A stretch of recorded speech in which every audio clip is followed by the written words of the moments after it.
More rain expected in drenched California before drier weekend. Storm hit Southern California was at risk on Friday of more floods, hampering millions of motorists traveling after Christmas, but the National Weather Service predicts a drier weekend. Judge Grant's injunction blocking us from detaining British anti-disinformation activist Imran Hmmed sued officials over an entry ban for his role in what Washington argues is online censorship. Venezuela frees 99 prisoners detained after post-election protests. Venezuela freed 99 people jailed after last year's election protests, the prison's authority said on Thursday, but rights groups said they believed the figure was lowered despite growing pressure from Washington on President Nicolas Maduro. Zelensky says he will meet Trump on Sunday to discuss Ukraine territory, guarantees Ukraine's President Volodymyr Zelensky said on Friday that he planned to meet U.S. President Donald Trump on Sunday to discuss territory and security guarantees with him as they search for ways to end Russia's war in Ukraine. Malaysia's ex-PM Najib ordered to serve 15 years in jail in one MDB case.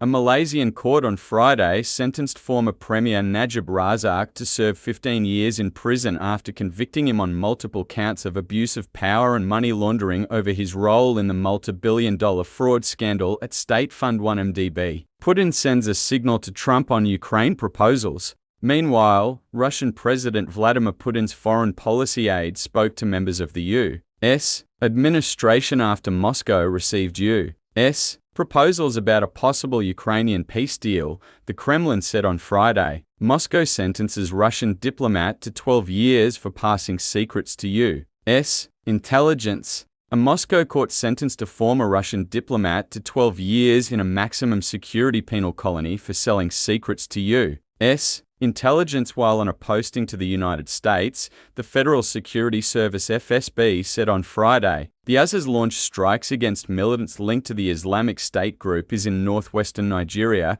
where militants have sought to establish a foothold. Camps run by the group in Sokoto State were hit near the border with Niger, the US military said. Casualty numbers are unclear, but both US and Nigerian officials say militants were killed. That's your world update for today. Follow Global Lens Report where every angle matters.